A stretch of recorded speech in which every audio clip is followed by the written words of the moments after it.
네, 안녕하세요. 네, 저는 서해지방해양경찰청 군산항 해상교통관제센터에 근무 중인 김성욱 관제사라고 합니다. 반갑습니다.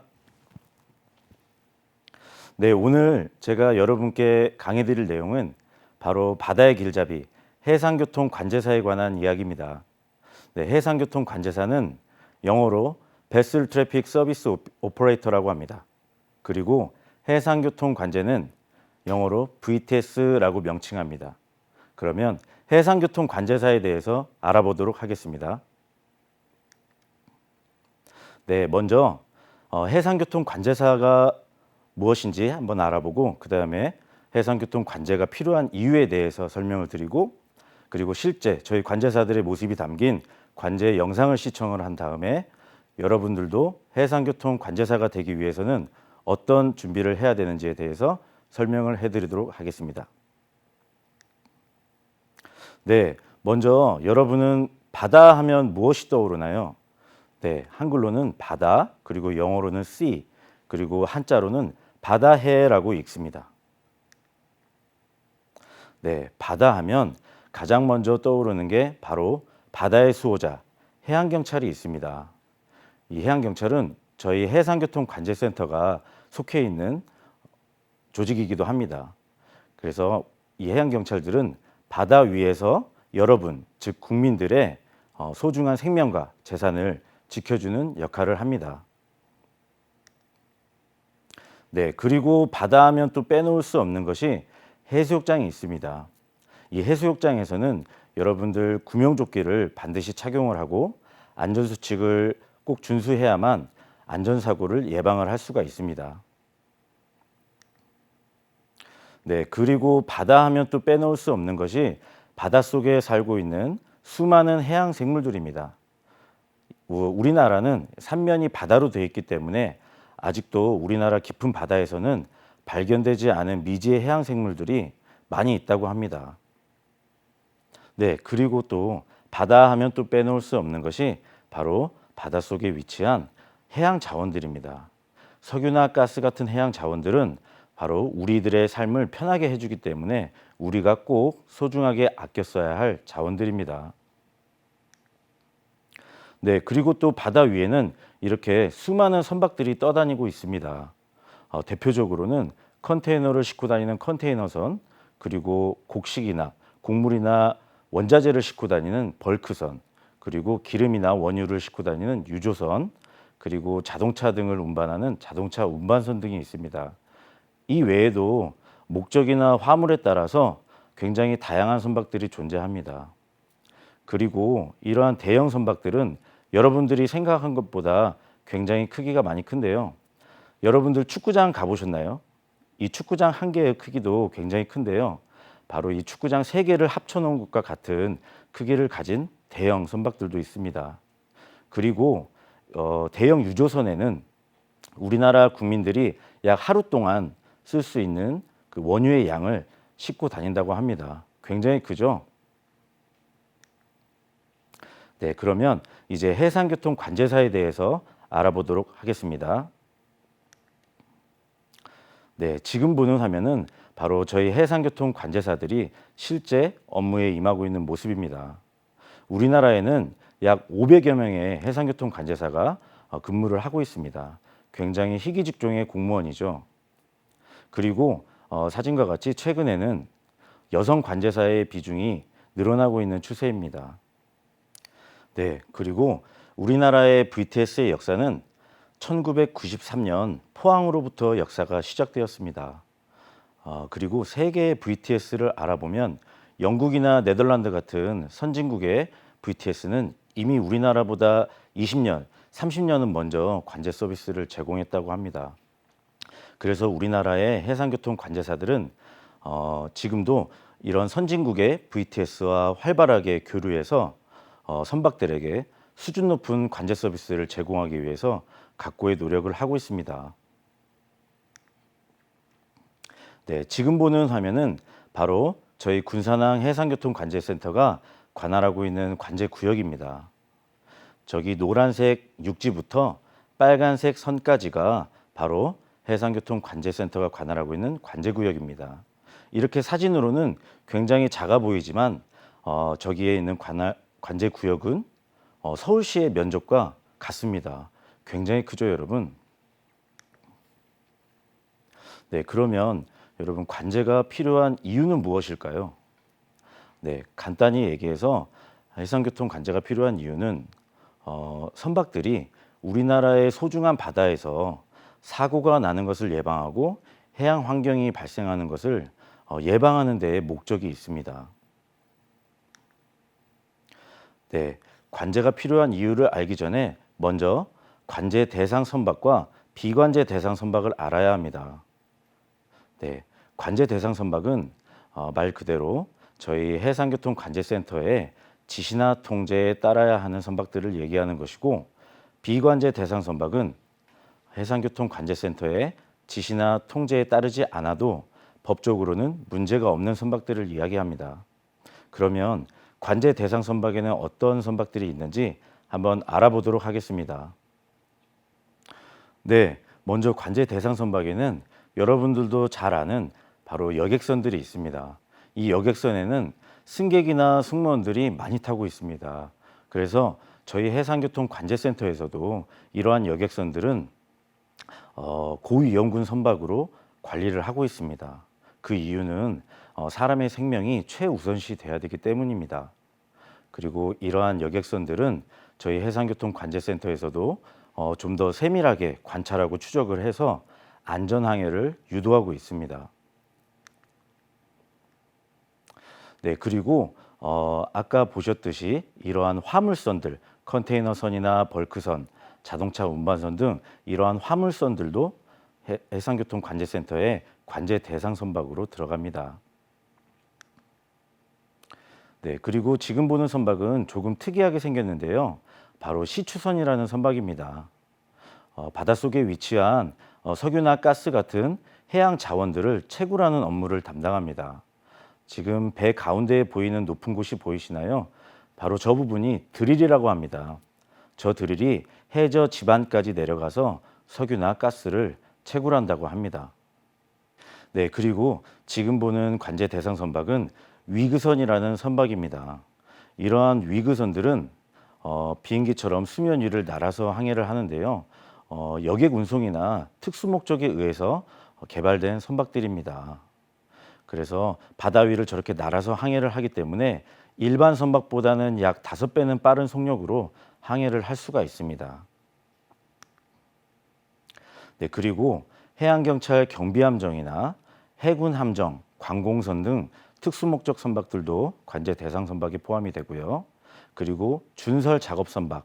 이 준설 작업 선박은 예를 들어 항구에 대형 선박들이 입출항을 하게 될 때 조류로 인한 뻘들이 쌓이게 되면 대형선들의 입출항이 어렵게 됩니다. 그래서 조류로 인해서 쌓인 뻘들을 제거하는 업무를 가진 선박들이 바로 준설 작업 선박이라고 합니다. 네, 그러면 비관제 대상 선박은 어떤 선박들이 있을까요? 네, 바로 어선들이 비관제 대상 선박들입니다. 네, 어선들은 생계형으로 조업을 하는 경우가 많고 저희 관제센터와 무선 통신을 할 수 있는 장비들이 없고 선박의 위치를 추적할 수 있는 시스템이 갖춰 있지 않습니다. 그래서 비관제 대상 선박으로 들어갑니다. 네, 그리고 어선과 마찬가지로 낚시 어선들도 비관제 대상 선박에 포함이 됩니다. 그래서 어선이나 낚시 어선들이 저희 해상교통관제센터의 관할 구역 내에서 불법 조업을 하게 되면 저희 해상교통관제센터에서는 해양경찰 경비함정을 출동시켜서 단속이나 계도 등을 하고 있습니다. 네, 그러면 선박들은 왜 사고가 날까요?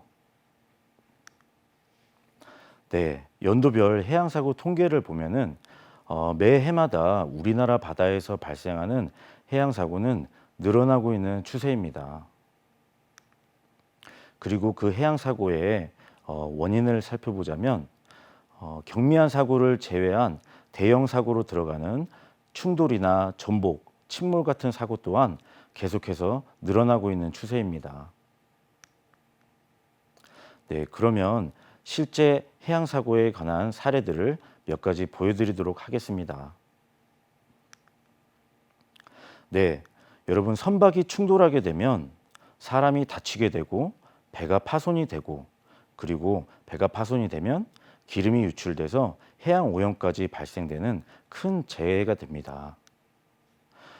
안타깝게도 이렇게 배들이 충돌하는 이유는 배를 운항하는 항해사들이 방심을 하게 되는 이러한 인적 요인이 가장 크다고 합니다. 네, 첫 번째 해양사고 사례인데요. 2011년 12월 경상남도 통영 앞바다에서 일어난 충돌 사고입니다. 현대 컨피던스호라는 컨테이너선과 퍼시픽 캐리어호라는 벌크 선박이 선박을 운항하는 항해사들이 방심하게 되어 선박이 충돌하게 되었습니다. 이 사고로 인해서 현대 컨피던스호라는 컨테이너선은 운항을 할 수 없게 되고 배의 앞부분이 저렇게 사진과 같이 파손이 돼서 엄청난 큰 손실을 입게 되었습니다. 그리고 퍼시픽 캐리어호라는 벌크 선박은 사고 당시에는 저렇게 두 동강이 나진 않았지만 사고가 난 후 얼마 지나지 않아 태풍을 만나게 되고 저렇게 배가 두 동강이 나는 아주 큰 손실을 입게 되었습니다. 네, 다음 사고는 기름 유출 사고입니다. 2007년도 충청남도 태안 앞바다에서 일어난 해양 오염 사고인데요.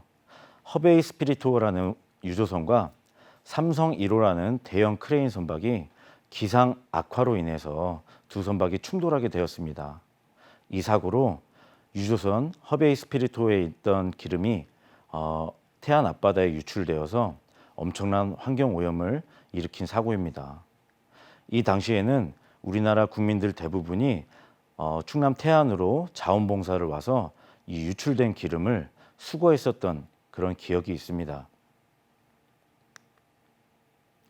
네, 다음 사고는 화재 사고입니다.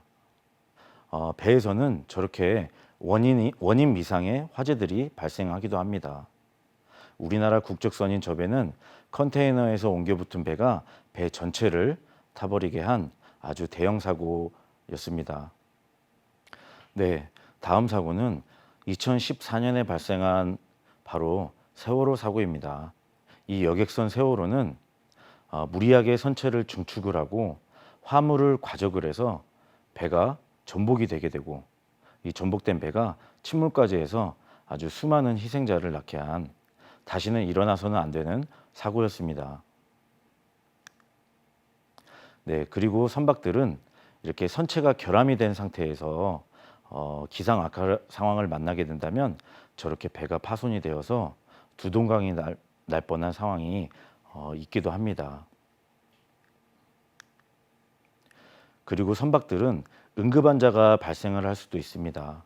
이렇게 우리나라 앞바다에서 응급환자가 발생할 경우에는 해양경찰 헬기가 출동을 해서 응급환자를 호송하기도 합니다. 네, 그러면 이제 실제 관제사들이 관제하는 영상이 담긴 동영상을 시청해 보겠습니다.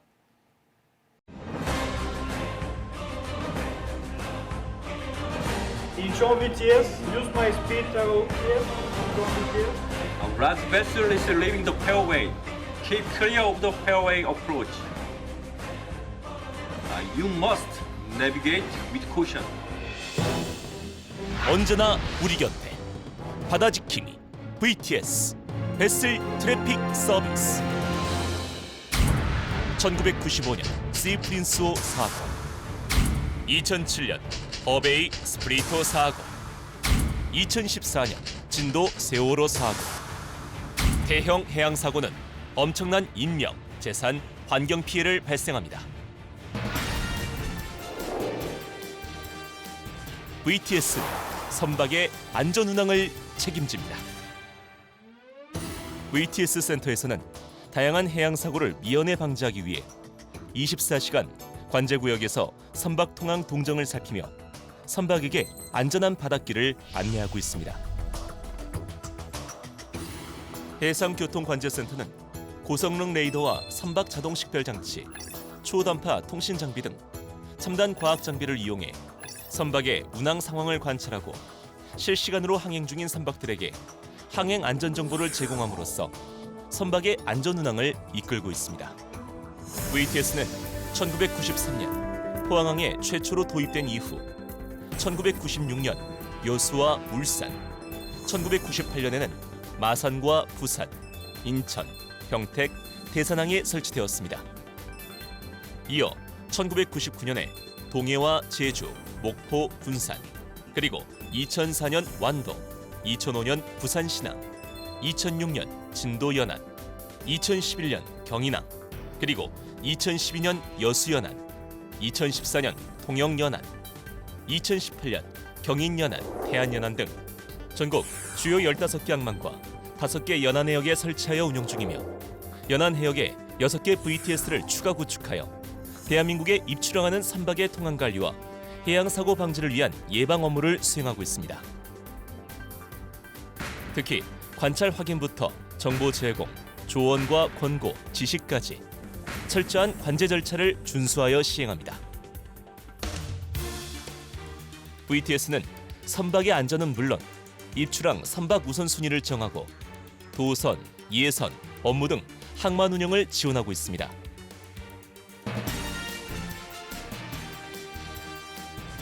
관제사는 바닷길의 안내자 역할을 수행합니다. 선박의 안전 운항을 책임지기 위하여 VTS를 움직이는 관제사들이 있습니다. 관제사는 1년 365일 24시간 선박의 눈과 귀가 되어 안전 운항을 돕고 바닷길을 안내하는 역할을 하고 있습니다. 최근에는 여성 관제사의 비율도 크게 늘어 해상에서의 통항 선박 안전 확보 및 효율적인 해상교통 질서 확립에 크게 이바지하고 있습니다. 글로벌 혁신 기술로 VTS의 발전을 주도합니다. VTS 교육용 시뮬레이터를 통해 관제 교육의 효과를 높이고 있으며 기존의 노후화된 장비들을 첨단 기술의 관제 장비로 대체함으로써 VTS의 기능과 역할을 확대해 나가고 있습니다. 이와 함께 국제항로표지협회 VTS 기술위원회 회의 및 심포지엄 등에 매년 참여하여 VTS의 발전을 이끄는 선도자 역할을 함으로써 세계 무대에서 그 역할을 넓히고 있습니다. VTS가 없다면 저수심 위험구역의 진입을 예방할 수 있는 방책이 없고 또 그러한 선박들이 좌초가 된다든지 We can say that the VTS is like a traffic service in the airports. It's just regulating all traffic of the vessels. So so I think that's it. 앞으로도 해상교통관제센터는 철저한 관제 업무 수행을 통하여 선박 운항 안전 확보 및 효율성을 증진하고 해양환경 보호를 위하여 최선을 다하겠습니다. 선박의 통항 안전 확보를 통해 해상교통 질서를 확립하고 해양 환경을 보호하는 VTS. 언제나 안전한 바다를 위하여 힘찬 태동을 하는 해양경찰청의 도약에 VTS는 든든한 지원군이 되고 있습니다. 대한민국이 세계로 뻗어나가는 그 길에 바다를 지휘하는 명장 VTS가 있습니다.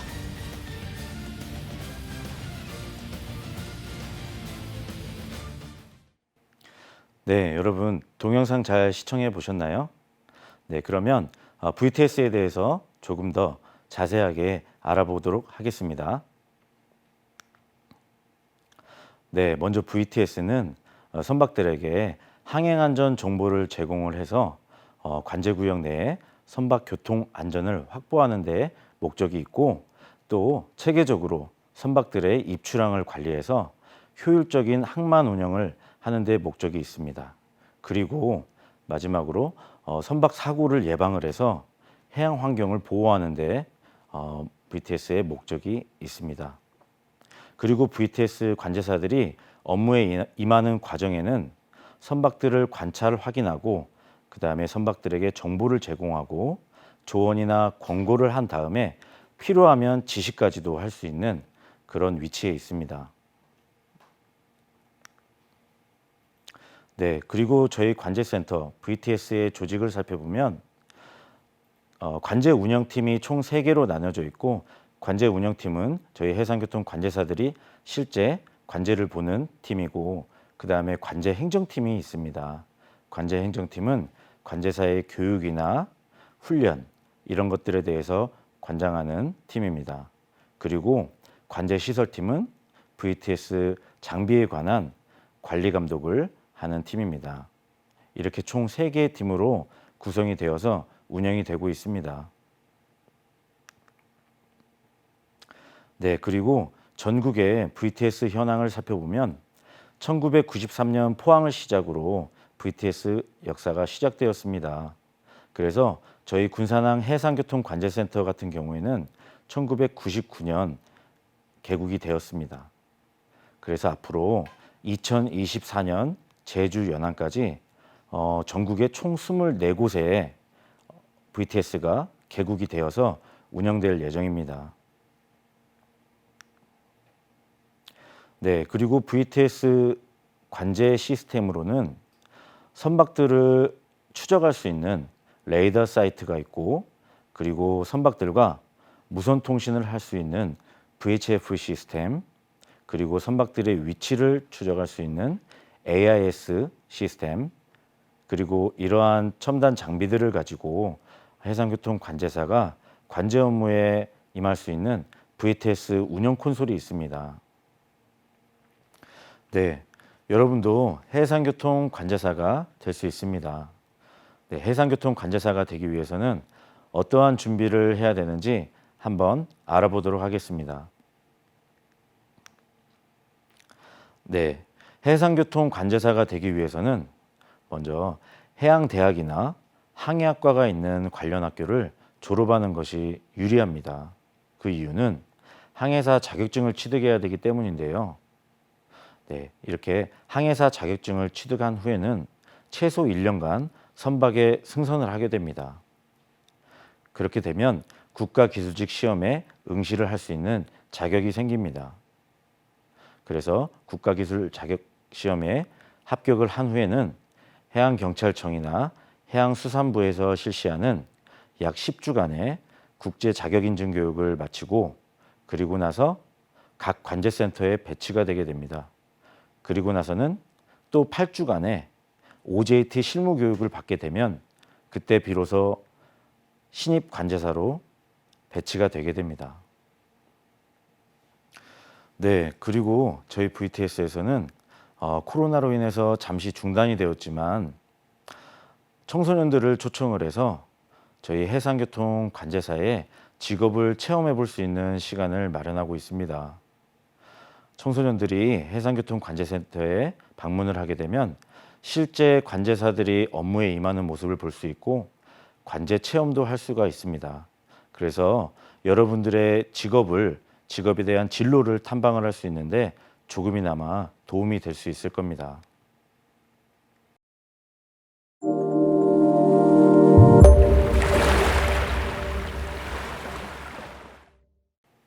네, 해상교통 관제사로서 강의를 나가게 되면 많은 분들이 자주 하는 질문이 있습니다. 이러한 궁금한 질문을 제가 답변을 해드리는 시간을 갖도록 하겠습니다.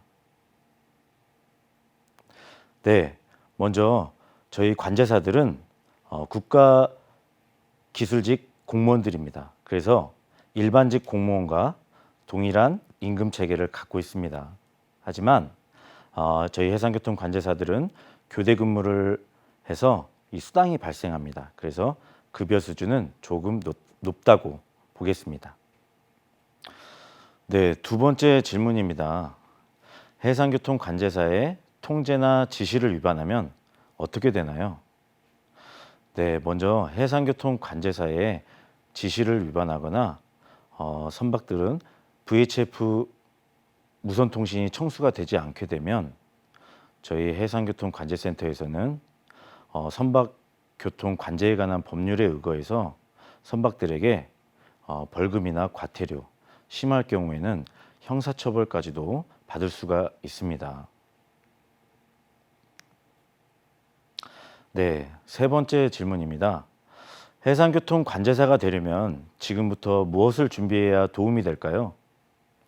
네, 먼저 해상교통관제사는 외국적 선박을 많이 상대를 해야 되기 때문에 영어가 필수 언어로 자리매김하고 있습니다.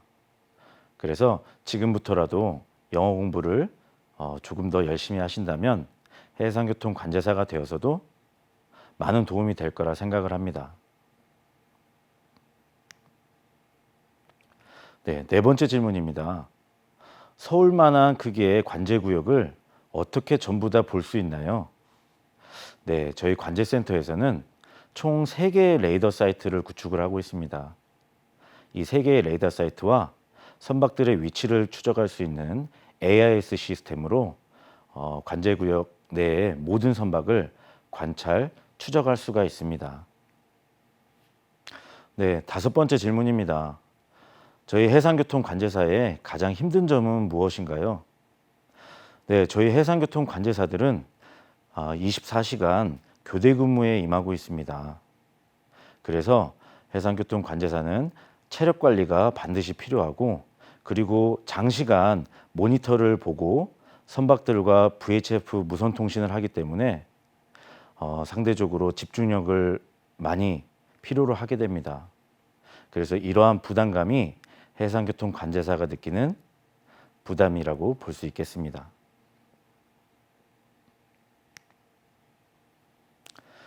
네, 여러분 해상교통관제사에 대해서 설명을 해드렸습니다.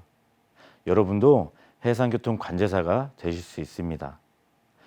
네, 여러분들은 우리나라가 미래 해양 강국으로 도약하는데 주역이 될 것임을 믿어 의심치 않습니다. 그래서 오히려 제가 감사드리고 부탁을 드려야 될 것 같습니다. 네, 여러분들 긴 시간 강의를 시청해 주셔서 감사합니다. 다음번에는 좀 더 유익한 내용으로 찾아뵙기를 기원합니다. 감사합니다.